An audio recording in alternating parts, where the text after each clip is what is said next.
Good morning 8th class. Welcome to the online classes presented by AMM Public School. तो class 8 आज की online class में आपका subject है हिंदी व्याकरण। तो ओपन कीजिए अपनी व्याकरण की बुक व्याकरण संचय क्लास 8। बच्चों, इससे पहली क्लास में हम अपने हिंदी व्याकरण के 2 लेसन्स कंप्लीट कर चुके हैं। तो आज बारी है आपके एस्से की, यानी कि आपका निबंध। तो आज अपनी बुक का पेज नंबर 113 खोलेंगे, यानी कि 113 113 पेज नंबर। उस पर आपका निबंध दिया हुआ है हमारी राष्ट्रभाषा हिंदी।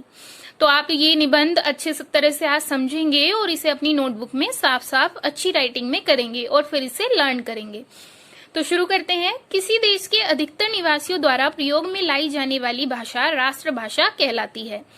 प्रत्येक राष्ट्र की कोई न कोई राष्ट्रभाषा अवश्य होती है। हमारे देश की राष्ट्रभाषा हिंदी है, क्योंकि यह भारत के अधिकांश क्षेत्रों में लगभग 70% जनसंख्या द्वारा प्रयोग में लाई जाती है, यानी कि 70%। अपने देश की राष्ट्रभाषा का मान बनाए रखना प्रत्येक भारतवासी का कर्तव्य है। यहाँ पर आपको बताया गया है कि राष्ट्रभाषा क्या होती है बच्चों।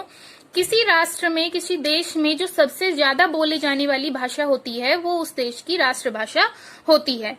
अब जैसे कि हमारे यहाँ भारत में जो हमारी राष्ट्रभाषा है वो क्या है, हिंदी। क्योंकि भारत के अधिकांश क्षेत्रों में, यानी कि बहुत सारे बड़े हिस्से में लगभग 70% जनसंख्या जो है वो हिंदी भाषा का प्रयोग करती है। तो इसीलिए हमारी मातृभाषा, हमारी राष्ट्रभाषा हिंदी है। भारत में संवैधानिक रूप से 22 भाषाओं को मान्यता दी गई है, परंतु हिंदी ही ऐसी भाषा है जो संपूर्ण देश को आपस में जोड़ने में सहयोग देती है। आजादी से पहले जब भारत स्वतंत्रता के लिए संघर्ष कर रहा था, उस समय हिंदी ने सभी स्वतंत्रता के दीवानों को आपस में जोड़ा। महात्मा गांधी, पंडित नेहरू तथा सुभाष चंद्र बोस आदि ने हिंदी को एक सशक्त भाषा के रूप में स्वीकार किया। भारतेंदु हरिश्चंद्र द्वारा कही गई ये पंक्तियां आज भी हमारे मानस में हिंदी के प्रति सम्मान जगाती हैं। निज भाषा उन्नति अहे सब उन्नति का मूल, बिन निज भाषा ज्ञान के मिटे नहीं को शूल। यहाँ पर आपको बताया गया है कि वैसे तो हिंदी संविधान में, यानी कि जो हमारा संविधान है, भारत का जो संविधान है, उसमें 22 भाषाओं को मान्यता प्राप्त दी गई है, लेकिन हिंदी को ही राष्ट्रभाषा इसलिए चुना गया है क्योंकि ये सबसे ज्यादा बोली जाती है लोगों के बीच और ये आपस में सभी को एक दूसरे से जोड़ने का कार्य करती है। अब यहाँ पर जो हमारा देश आजाद नहीं हुआ था, तो सभी लोग हिंदी बोलते थे और हिंदी भाषा के द्वारा ही उन लोगों का आपस में मेलजोल बना हुआ था और उन्होंने सभी ने मिलकर हमारे देश को आजाद कराया था। भारतेंदु हरिश्चंद्र द्वारा ये हिंदी की पंक्तियां कही गई हैं हिंदी के पक्ष में कि हिंदी कैसे हमारे लिए कितनी सम्मान्य है।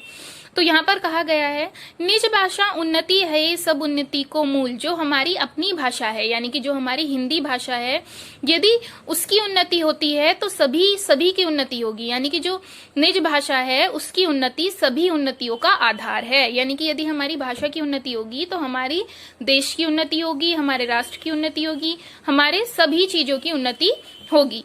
बिन निज भाषा ज्ञान के, यदि हमें अपनी भाषा का ज्ञान नहीं है, हम उसे नहीं जानते, मिटे नहीं ये को शूल। कहा गया है कि हृदय की पीड़ा दूर नहीं होती है। हृदय की पीड़ा का मतलब है कि यदि हमें अपनी भाषा का ज्ञान नहीं है तो हम अपने मन की बात को दूसरे के सामने प्रकट नहीं कर पाएंगे और हम अपने हृदय की बात दूसरों तक नहीं पहुंचा पाएंगे, जिससे कि जो हमारे हृदय की पीड़ा है वो दूर नहीं हो पाएगी। जब भारत स्वतंत्र हुआ तब देश को ऐसी भाषा की आवश्यकता अनुभव हुई जो संपूर्ण भारत को एक करने में सहयोग दे सके। अंग्रेजी भाषा के समर्थकों ने यह चाहा कि अंग्रेजी ही भारत की राष्ट्रभाषा बने, परंतु अंग्रेजी केवल पढ़े लिखे समाज द्वारा ही प्रयोग में लाई जाती थी और भारतवासी जो अंग्रेजों द्वारा 200 से भी अधिक वर्षों से सताए गए थे, अंग्रेजी भाषा को राष्ट्रभाषा के रूप में स्वीकार नहीं कर रहे थे। 14 सितंबर 1949 ईस्वी को संविधान के अनुच्छेद 343 के अनुसार हिंदी भाषा को भारत की राजभाषा के रूप में स्वीकार किया गया। इसीलिए 14 सितंबर को प्रतिवर्ष हिंदी दिवस मनाया जाता है तथा देश भर में अनेक कार्यक्रम आयोजित किए जाते हैं। तो यहाँ पर आपको बताया गया है कि क्यों हमने हिंदी भाषा को समर्थन किया और क्यों हमने हिंदी को ही अपनी राष्ट्रभाषा चुना। अंग्रेजी को ना चुनकर हमने हिंदी को ही अपनी राष्ट्रभाषा क्यों बनाया। यहाँ पर आपको ये बताया गया है, आपको ये पढ़कर दिखाया तो आपको समझ में आया कि जो हिंदी भाषा एक तो ऐसी भाषा है जो सभी लोग आसानी से बोल पाते हैं, सभी की जो मतलब टंग है, जीभ पर ये मतलब बसी हुई है। अंग्रेजी भाषा केवल वही लोग बोल पाते हैं जो थोड़े पढ़े लिखे होते हैं। जो लोग पढ़े लिखे नहीं हैं उनके लिए अंग्रेजी भाषा बोल पाना थोड़ा कठिन होता है।